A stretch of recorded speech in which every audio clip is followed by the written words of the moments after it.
Hola, buenas tardes. Hola, buenas tardes. ¿Me escuchan bien? Bueno, sí, se escucha bien. Hola, buenas tardes. Bueno, ya estamos grabando, les aviso.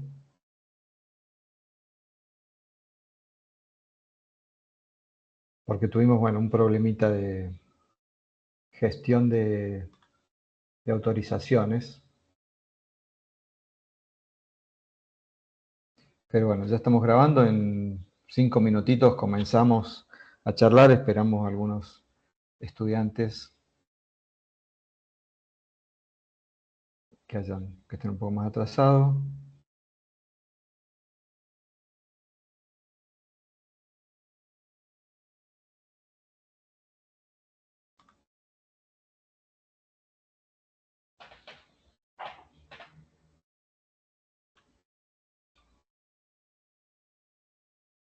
Pregunta, ¿ustedes ven lo que estoy compartiendo? Se ve, Sí, sí. se ve.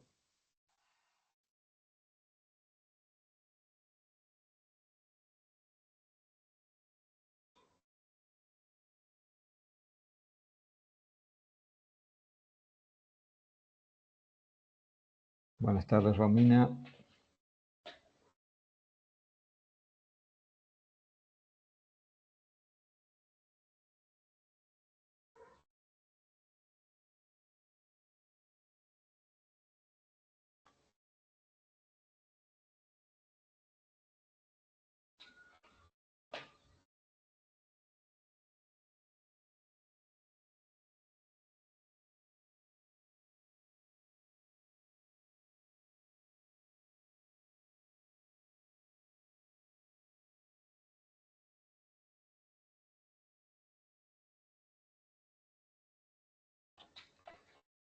Como dije, vamos a esperar unos minutos más, esperando que compañeros y compañeras se puedan unir a la charla de hoy.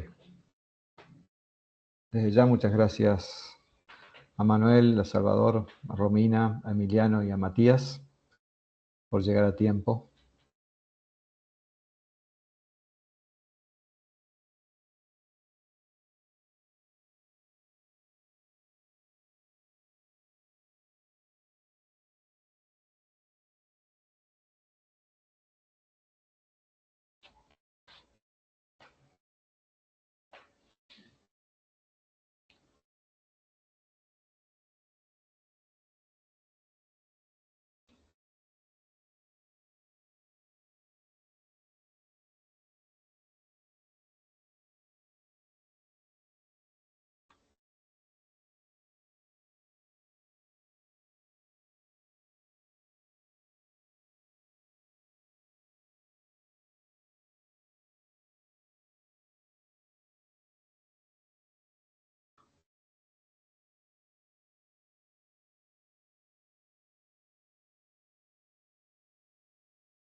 Bueno, vamos entonces a ir comenzando la charla de hoy.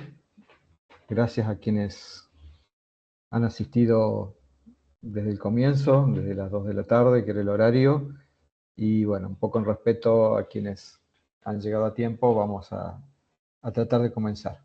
Les pregunto nuevamente si están viendo la presentación que estoy compartiendo. Sí. Sí, profe. Sí, profe. Bueno, Sí. como yo paso a ver la presentación, les voy a pedir que cualquier consulta o comentario que quieran hacer, simplemente lo hagan a viva voz, así yo puedo enterarme que están tratando de comunicarse. Bien, este encuentro es para hablar del trabajo práctico 2, que es el que se viene ahora, que deben hacer en esta semana. Voy a hablar un poco sobre el trabajo práctico específico, pero también un poco en general de lo que deberían estar estudiando en el módulo 2, al cual corresponde este trabajo práctico. Importante, espero que todos y todas hayan entregado el trabajo práctico número 1, que venció ayer, lunes 6 de abril, y este trabajo vence el lunes próximo, así que tienen a partir de ahora un poco menos de una semana para realizarlo. Creo que es tiempo suficiente, pero realmente deberían empezar cuanto antes porque se puede complicar, sobre todo respecto a la completitud de lo que pedimos. Como dije, este trabajo práctico número 2 corresponde a el módulo 2, que a su vez tiene dos unidades. Por un lado, la unidad 2 sobre objetos de prueba y sus procesos, y la unidad 3 que son las técnicas de diseño de casos de pruebas, que el trabajo práctico 2 apunta específicamente a esta unidad 3, pero es importante tener en cuenta todo el módulo como único concepto. El trabajo práctico 2, a diferencia del trabajo práctico 1, y esto es importante, tiene dos partes, tiene dos entregables, podemos decir. El primero entregable es participar en el foro de discusión global TP2, trabajo práctico 2. Es una condición obligatoria participar con lo que voy a decir en las próximas filminas en ese foro de discusión. Y después de haber participado en ese foro de discusión, hacer una entrega individual respondiendo a un enunciado que se pide en la consigna del trabajo 2. Fíjense que, como bien dice ahí el comentario, es que si hacen la segunda parte, es decir, la entrega individual, por más perfecta que sea, sin haber participado previamente en el foro de discusión grupal TP2, la calificación lamentablemente va a ser 1 para el trabajo práctico 2, sin excepción. Entonces es condición más que obligatoria participar del foro primero y luego hacer la entrega individual, si no, la entrega individual realmente no importa. Van a obtener un 1 como nota. Entonces, les pido por favor que tengan eso muy en cuenta. Entonces, respecto a la primera parte, digamos, al primer entregable, es ir al foro de discusión grupal TP2 en Canvas y participar de estas dos formas. Por un lado, realizando una reflexión personal de lo que significa para ustedes aplicar técnicas de diseño de casos de prueba. ¿Qué significa para ustedes? ¿Qué involucra? Eso lo pueden combinar, opinión personal, con lo que tomen de la bibliografía, ya sea el módulo o de la bibliografía del módulo, o de experiencias que tengan ustedes en sus trabajos. No sé cuántas personas de este curso ya trabajan en la industria del software o en la industria, en la economía del conocimiento, podemos decir, que tengan experiencia en el diseño de casos de prueba o lo hayan hecho, aunque no trabajen en la industria, lo hayan hecho en forma personal, con proyectos personales. ¿Qué significa para ustedes? ¿Cuánto le dedican? ¿Qué tiempo le dedican? ¿Qué técnicas usan? Todo lo que quieran reflexionar sobre las técnicas de diseño de casos de prueba. Y también conversar con los compañeros del curso, hablando sobre ventajas y desventajas que consideres de aplicar técnicas de prueba de caja negra o técnicas de caja blanca. Esto significa que tienen que reflexionar también sobre la aplicación de técnicas de prueba de caja negra y de caja blanca y discutir con los compañeros, es decir, opinar sobre lo que otros estudiantes dicen sobre estas técnicas. Fíjense que son dos conversaciones distintas. Por un lado hablamos de la técnica de diseño de pruebas, que es una reflexión personal, y por otro lado es comenzar a discutir por las técnicas de prueba, caja negra y caja blanca. Cada uno dando su opinión, su experiencia, siendo respetuosas, pero conversando. Si no participan de esas dos formas en el foro, recuerden que después del trabajo práctico entregado o la parte de la consigna, se van a sacar un 1, lamentablemente, así que tengan en cuenta esto. Con esas participaciones, y no hay límite de participaciones, pueden participar en la discusión todo lo que quieran, cumplen con la primera parte del trabajo práctico 2. De nuevo, insisto que sería muy bueno que traigan a colación experiencias que hayan tenido o que estén teniendo por su participación en proyectos de desarrollo que involucre las pruebas. Y la segunda parte del trabajo práctico 2 es una entrega individual respondiendo a los enunciados basados en esta a la consigna basada en este enunciado. Yo lo voy a leer porque tenemos tiempo y vamos a ir despacio y les voy a ayudar un poco en el análisis. El enunciado del caso es el siguiente. Se tiene la siguiente especificación informal de requerimiento para una simple función de otorgamiento de licencias de conducir. El sector de tránsito ha solicitado al área de sistemas una modificación del sistema de emisión de licencias de conducir, que considere la edad del solicitante y en función de ella, al otorgarle la licencia, le solicite la contratación de un seguro. El funcionamiento actual es que, al ingresar la edad, el sistema le otorga o no la licencia. Si el solicitante tiene entre 18 y 70 años cumplidos, le otorga la licencia. Caso contrario, da un mensaje, licencia denegada porque no está dentro de la edad. La modificación solicitada consiste en que, si el solicitante tiene entre 18 y 26 años cumplidos, le otorga la licencia pero con una descripción. Se solicita seguro de auto del tipo Premium. Para el resto, la descripción es, se solicita seguro de auto del tipo estándar. Entonces, es largo el enunciado pero voy a hacer algo que deberían hacer ustedes. Y es analizar parte por parte del enunciado. Primero, está marcado ahí en negrita y en otros colores, qué es lo que se requiere, o la situación problemática, cómo está planteada. Es una modificación del sistema de emisión de licencias, es decir, es algo que ya existe y se pide una modificación. Y considerando la edad del solicitante, que es el dato de entrada, como salida solicite la contratación de cierto tipo de seguro. Después tenemos que analizar, esa es la modificación que nos piden, pero ¿cómo funciona actualmente? Actualmente funciona que si la edad ingresada es entre 18 y 70, se otorga la licencia. Si no está en ese rango entre 18 y 70, por menos o por más, el mensaje es licencia denegada porque no está dentro de la edad. Ahora, la modificación es que de esas personas que entran entre 18 y 70 años, hay que dividirla en dos. Entre 18 y 26 años se les solicita un seguro de auto premium. Y para el resto, es decir, de 27 a 70, la descripción es, se solicita seguro de auto del tipo estándar. Fíjense que está escrito de una forma un poco tramposa, porque si yo digo para el resto, puede asumir para todos los que no estén en el rango de 18 a 26, por lo tanto puede ser menor de 18 o mayor de 26.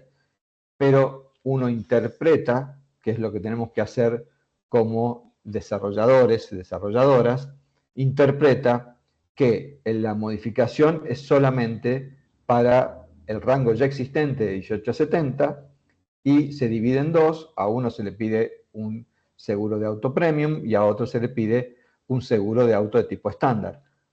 A todas las otras edades que están fuera del rango original se les sigue denegando la licencia porque no están dentro de la edad. Ese es el análisis que uno tiene que hacer de esta situación problemática. Esa es una ayudita que les doy para que vean cómo se hace este análisis de situaciones problemáticas. Y ahora, el enunciado es bastante largo, así que lo dividí en dos partes. ¿Qué hay que hacer con esta situación problemática? Teniendo en cuenta esta situación planteada, lo que se les pide, la primera parte de lo que tienen que entregar, es plantear casos de prueba para validar el funcionamiento del sistema a partir del ingreso de edad. Es decir, ustedes tienen que indicar algunos casos de prueba o cómo harían los casos de prueba para validar el funcionamiento de la modificación del sistema. Se pide también que sugieras qué técnicas de prueba podrías aplicar. De todas las técnicas de prueba que se ven en el módulo 2, elegir alguna y explicar por qué harías esa prueba o utilizarías esa técnica de prueba. Por otro lado, se pide que digas cuántos casos de pruebas crees que se necesitan para garantizar el funcionamiento aplicando esa técnica, ¿no? La técnica que indicaste arriba. Entonces, La primera parte son opiniones sobre qué pruebas se necesitarían, qué casos de prueba se necesitarían, qué técnica de prueba utilizarías y cuántos casos de prueba. Eso por una parte. Y como segunda parte es crear casos de prueba utilizando o diseñar casos de prueba utilizando las siguientes técnicas: participación de equivalencias y análisis de valores de frontera. Partición de equivalencias y análisis de valores de frontera. Es decir, lo primero es hablar de técnicas de prueba, sugerencias, cuántos casos de prueba calculan, y la segunda parte de lo que hay que entregar es realmente hacer los casos de prueba utilizando específicamente estas técnicas para diseñar casos de prueba. Para eso, el entregable de esta segunda parte del segundo entregable es esta tabla. En realidad, esta tabla, y puede ser una columna más, porque fíjense que lo que estamos pidiendo es completar la siguiente tabla con los casos de prueba que hayan desarrollado con estas técnicas de prueba, perdón, estas técnicas de diseño de prueba, e indicar con qué técnica se hizo cada uno.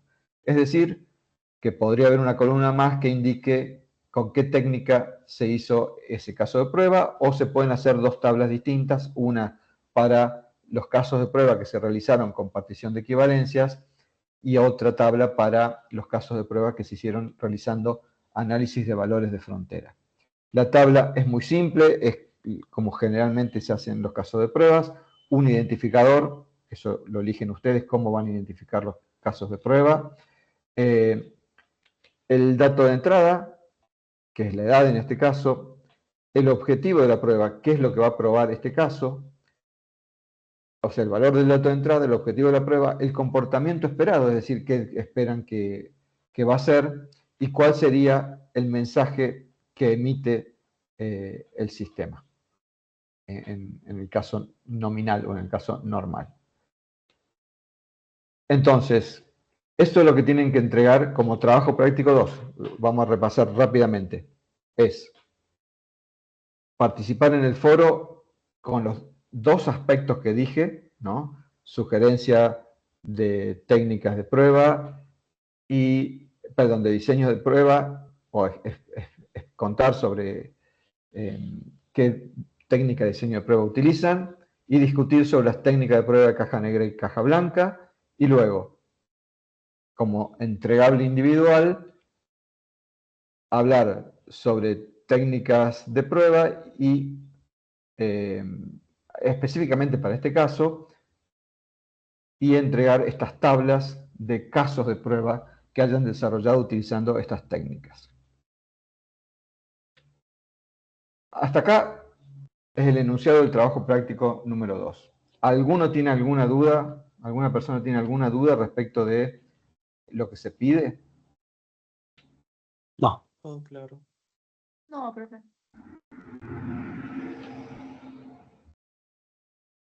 Bueno, a los que no dijeron nada, el silencio significa no. Bien.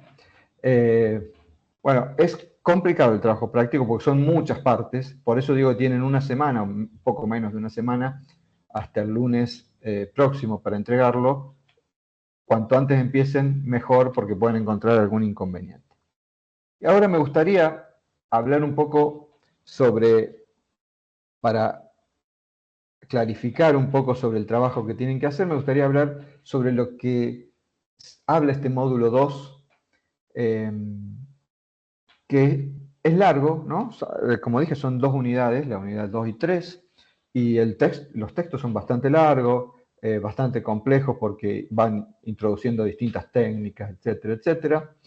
Pero a mí me sirvió conceptualizarlo con este gráfico, que está incompleto porque faltarían varias cosas, varias técnicas, varios objetos, varios procesos, pero en general, para explicar para mí los conceptos, creo que es bastante interesante, porque este módulo habla de, principalmente, de la relación entre los objetos de prueba, es decir, las cosas que vamos a probar, las técnicas de prueba que le vamos a aplicar y las técnicas de desarrollo, de creación de esos casos de prueba.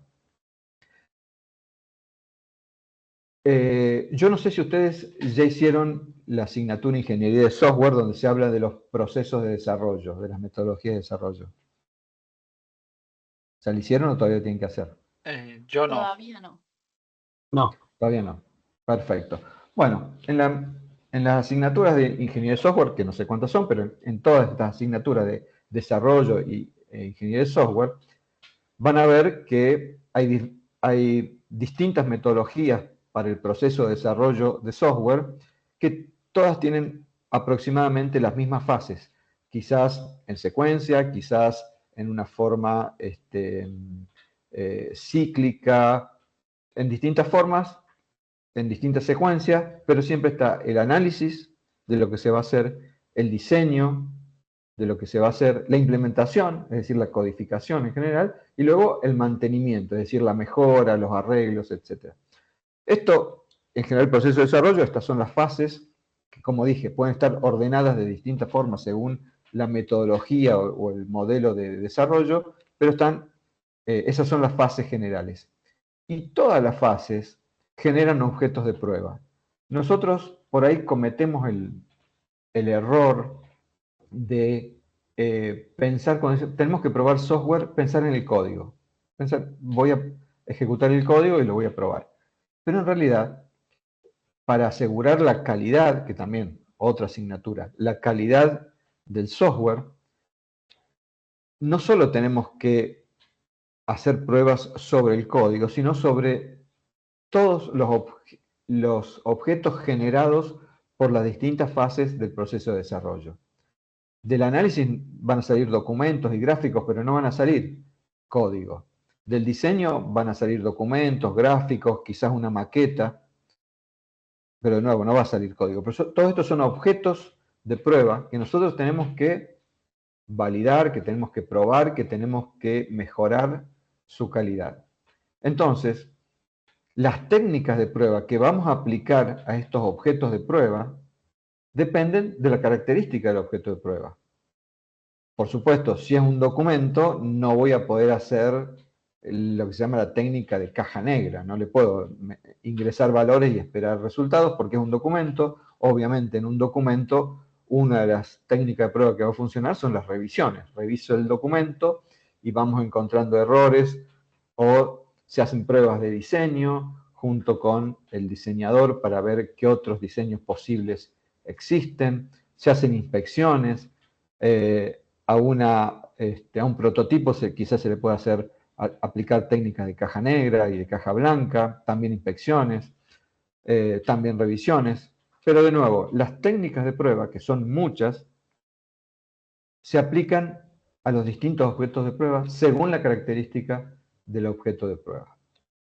Y por otro lado, para poder ejecutar estas técnicas de prueba sobre los objetos de prueba, existen técnicas que nos permiten diseñar los casos de prueba. Ahora, generalmente, cuando nosotros comenzamos el desarrollo de software en forma no profesional, las pruebas las creamos ad hoc, las creamos lo que nos parece que debería probar. Cuando uno se profesionaliza, encuentra en materias como esta que hay técnicas específicas que nos pueden ayudar a generar un mejor conjunto de casos de prueba. Y cuando digo mejor conjunto de casos de prueba, no significa que sea necesariamente más grande ni más chico. Lo importante es que nos permita mejorar la probabilidad de calidad del objeto de prueba que estamos generando. Entonces, que estamos probando. Entonces, estas técnicas nos permiten ver cuáles son los casos de prueba que más nos van a servir para probar el objeto. Una de las técnicas de prueba, y que es una de las dos que se pide en este trabajo práctico, es la partición en clases de equivalencia. Esta es una técnica que está muy estudiada, que está muy usada, pero que además es algo que intuitivamente, sin saberlo, quienes probamos software, lo vamos haciendo. Bien o mal, completo o incompleto, pero es lo primero que hacemos. Como mencioné en el encuentro anterior ante una pregunta sobre que no se puede hacer una prueba exhaustiva de casi ningún software, y era porque hasta una suma, un software que lo único que hace es sumar dos números, la cantidad de números que debemos probar es inmensa, o combinaciones de números, pues ya que son dos que se suman, es inmensa. Entonces, hacer una prueba exhaustiva de caso por caso no tiene mucho sentido. Entonces, intuitivamente, ¿qué hacemos? Y probamos algunos casos que nos parecen que podrían ser útiles, decimos 10 más 20, 30, asumimos que todos los que están entre 0 y 100 seguramente suma bien. Eso en general, intuitivamente, la partición en clase de equivalencia. Elegí el 10 y elegí el 20 como representante de todos los números de dos dígitos, por ejemplo. Para eso, en realidad la técnica es dividir los posibles valores de entrada en clases de equivalencia, observando los valores posibles de entrada del programa y a veces los valores de salida también, porque sabemos que hay ciertos valores de salida que agrupan a ciertos valores de entrada y eso nos da clases de equivalencia, ¿no? Entonces, generalmente es pensando en el input o en la entrada, pero también hay que ver, también muchas veces se ve la salida porque eso nos cambia las clases de equivalencia de las entradas. Entonces, ¿cómo se hace para a todo el rango de valores de entrada dividirlos en clases de equivalencia? Se aplican estas reglas. Todos los valores para los cuales se espera que el programa tenga un comportamiento común o el mismo comportamiento se agrupan en una única clase de equivalencia. Fíjense que ahí estamos observando el rango de valores de entrada, pero también estamos observando la salida, es decir, el comportamiento común. Para todo lo que tenga ese comportamiento, esa es una clase de equivalencia. Por otro lado, en general, las clases de equivalencia no pueden superponerse ni discontinuarse. Es decir, no pueden presentar ningún salto. Esta regla está en la bibliografía de esta forma. Yo tengo mis dudas respecto a eso.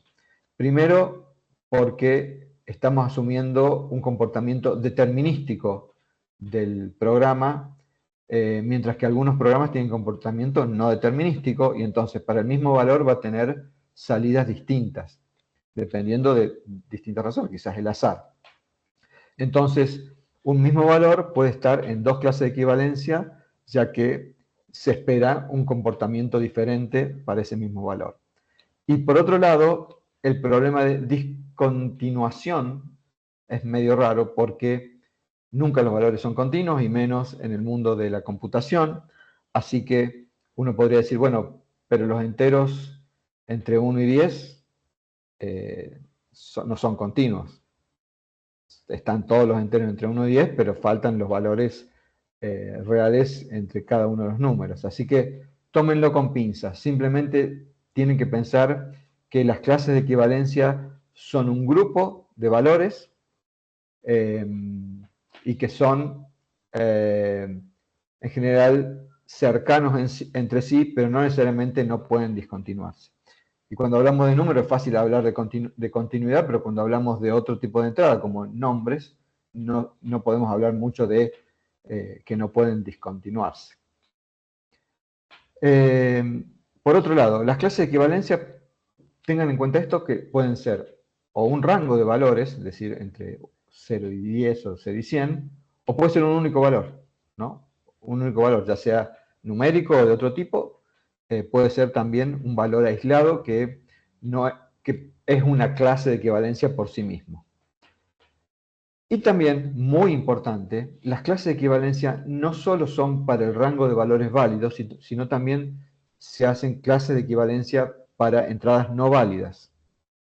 Las entradas no válidas son entradas que producen error, por lo tanto, también se tienen que diseñar casos de prueba para ese tipo de entradas no válidas, y también según el tipo de entrada no válida, quizás el comportamiento es distinto, así que puede haber clases de equivalencia diferentes para distintos tipos de entradas no válidas. Vamos a ver un ejemplo muy, muy simple, ¿no? Supongamos que una función toma un valor x que tiene que ser entre 0 y 100 incluidos. Pongámosle que es entero para simplificar.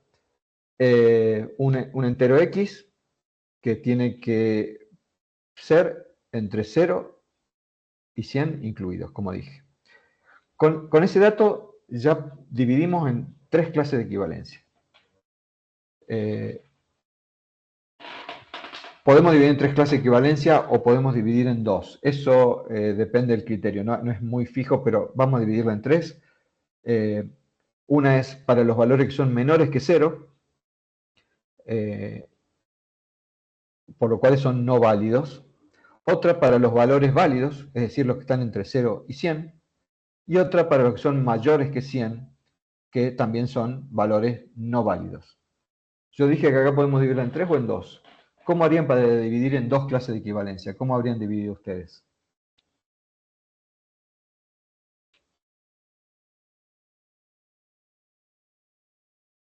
Yo Válidos dividí y en no 3. válidos. Claro, válidos y no válidos.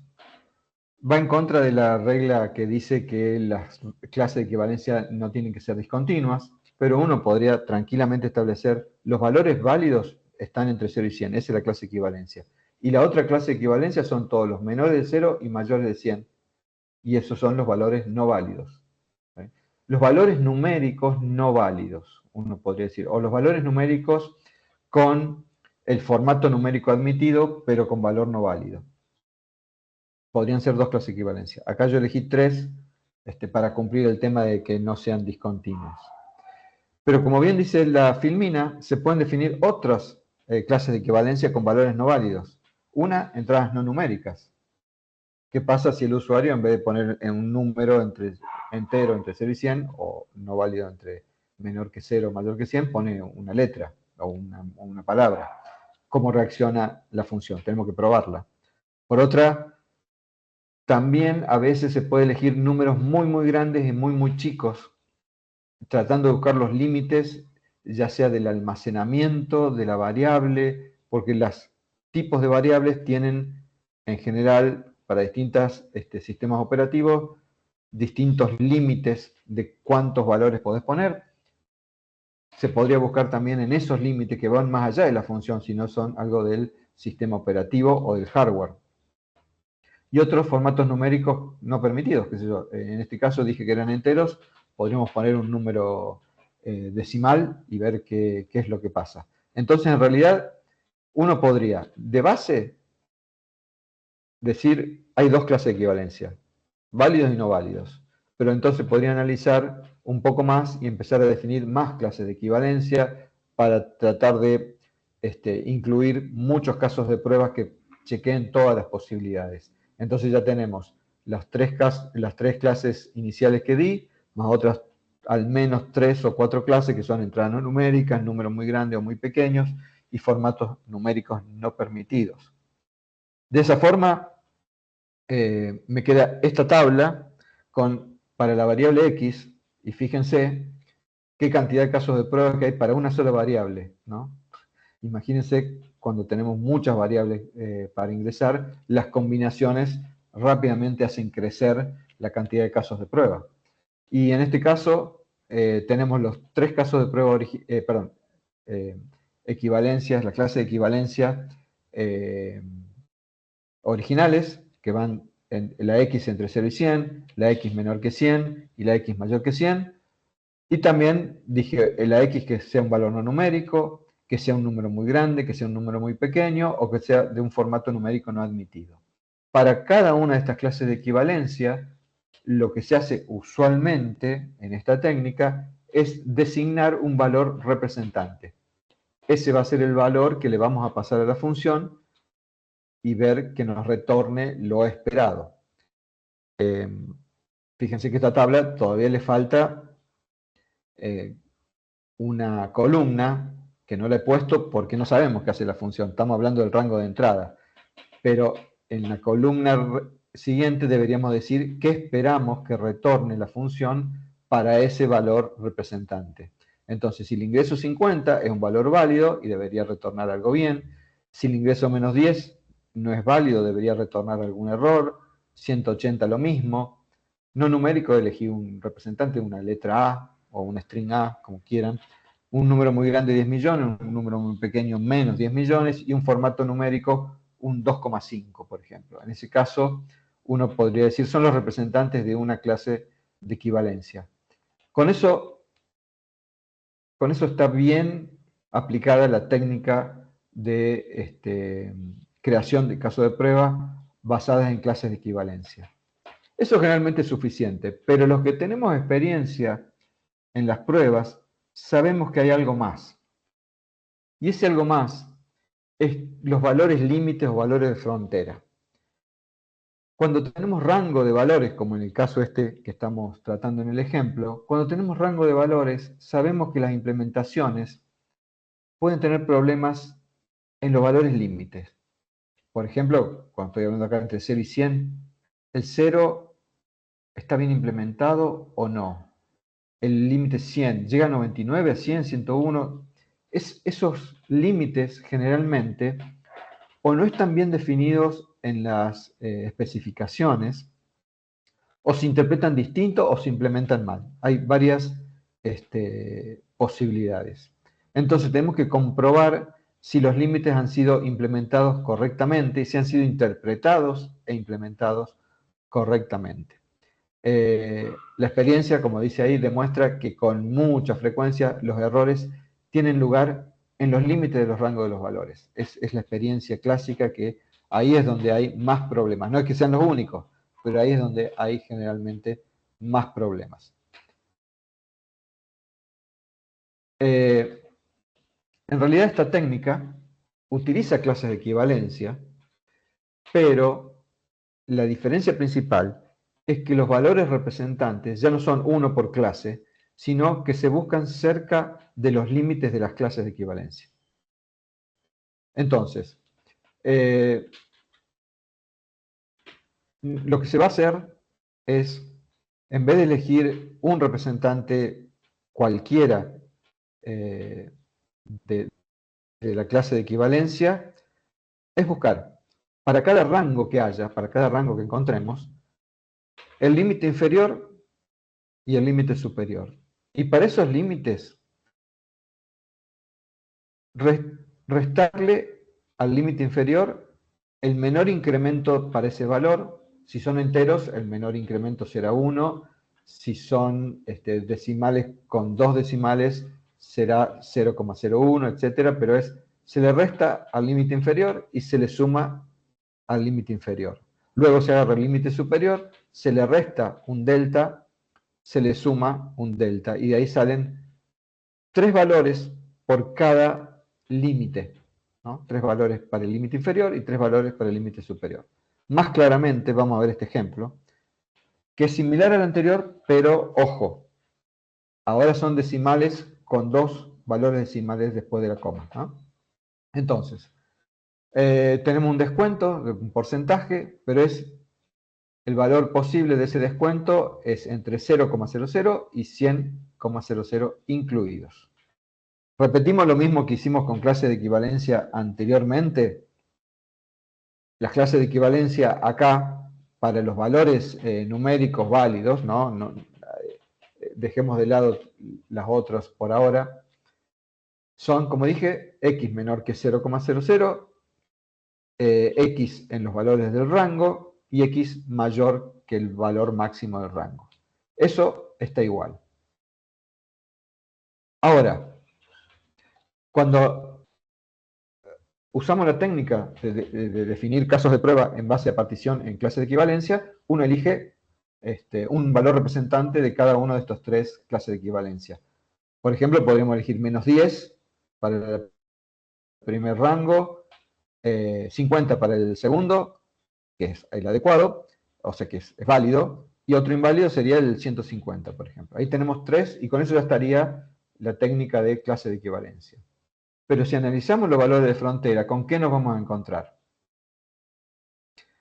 Primero, que el delta, para este caso, como son decimales con 2 valores decimales luego de la coma, es 0,01. Ese es el delta que tenemos que sumar y restar a el límite del rango, a los límites inferior y superior. Eso nos da que los valores de representación ahora son los dos límites, 0 y 100, que eso lo puse en negrita, 0 y 100, pero también menos 0,01 y más 0,01.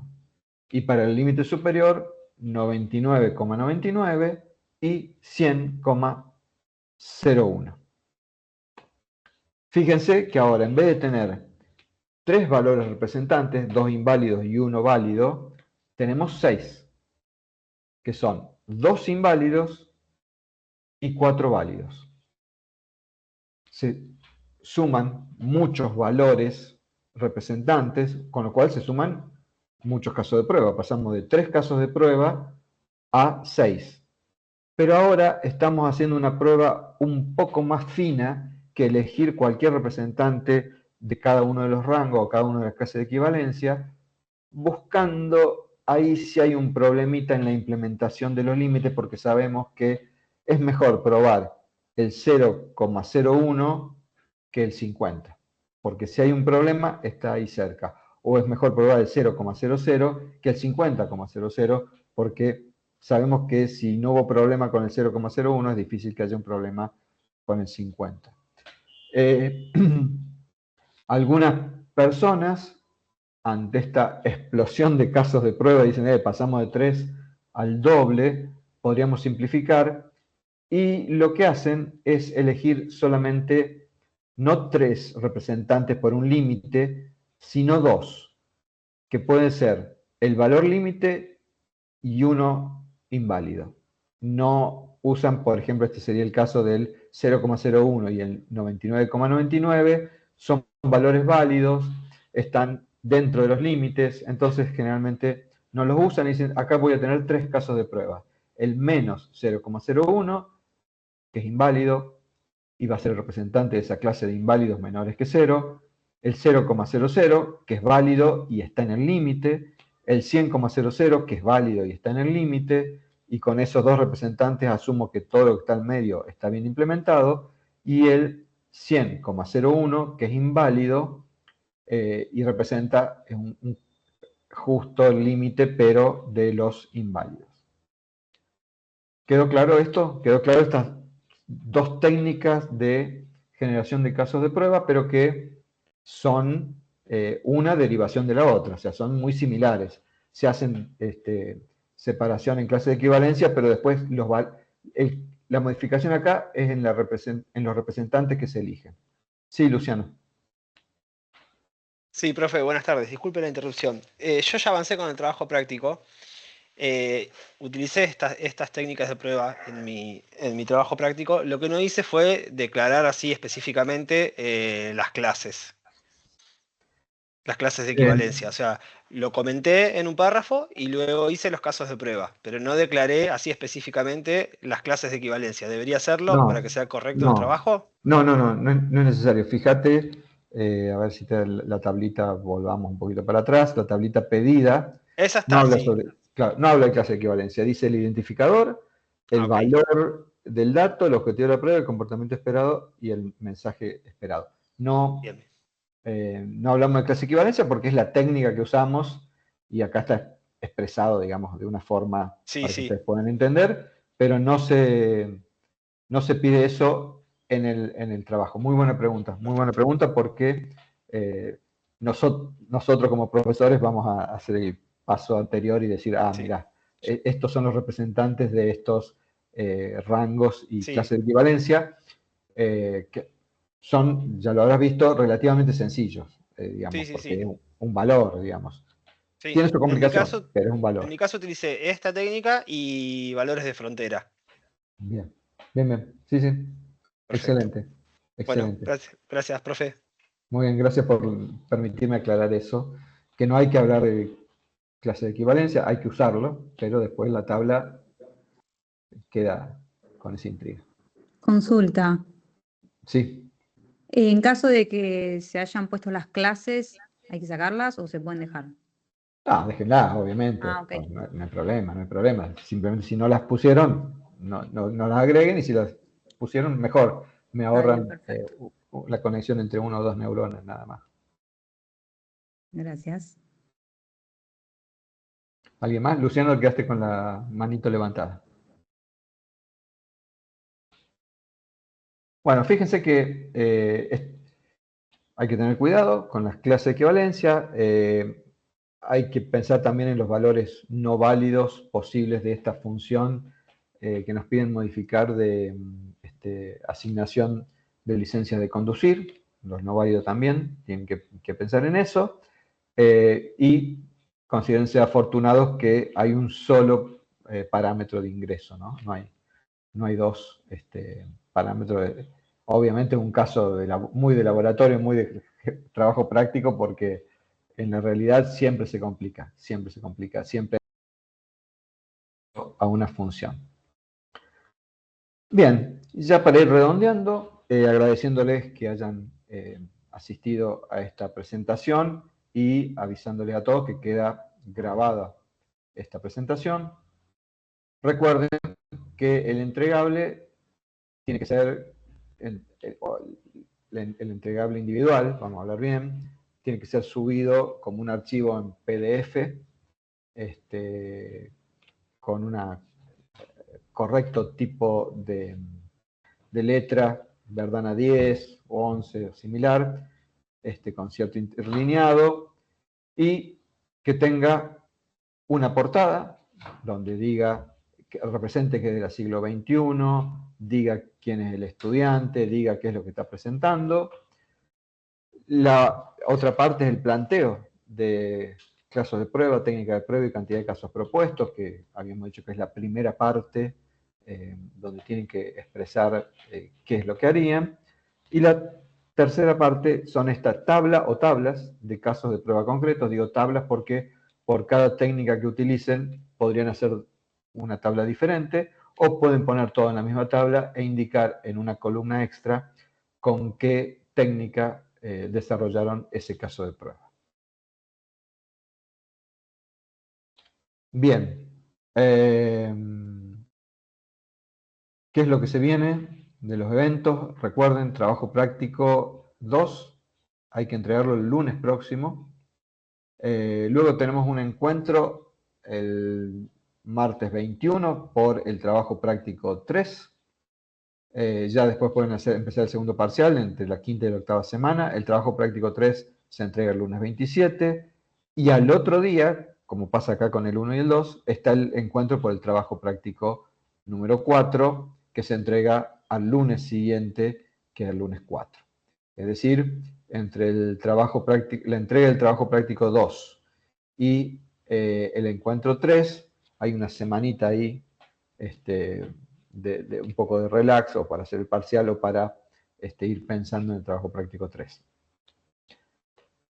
Bueno, eso es todo de mi parte. Por favor, cualquier duda que tengan, este es el momento, cualquier comentario. Y recuerden que en la participación en el foro será muy bienvenido contar experiencias que hayan tenido, tengan o estén teniendo en pruebas y técnicas de prueba. Bueno, ¿algo más? ¿Comentarios, preguntas? ¿Les ha quedado todo claro? No, está claro. Perfecto. Entonces van a ser unos trabajos prácticos espectaculares y fáciles de corregir. Ujú. Muchísimas gracias a todos y todas. Espero verlos en el próximo encuentro y nos comunicamos por los canales de siempre. Nos vemos, profe, Saludos. muchas gracias. Hasta luego. Gracias, profe.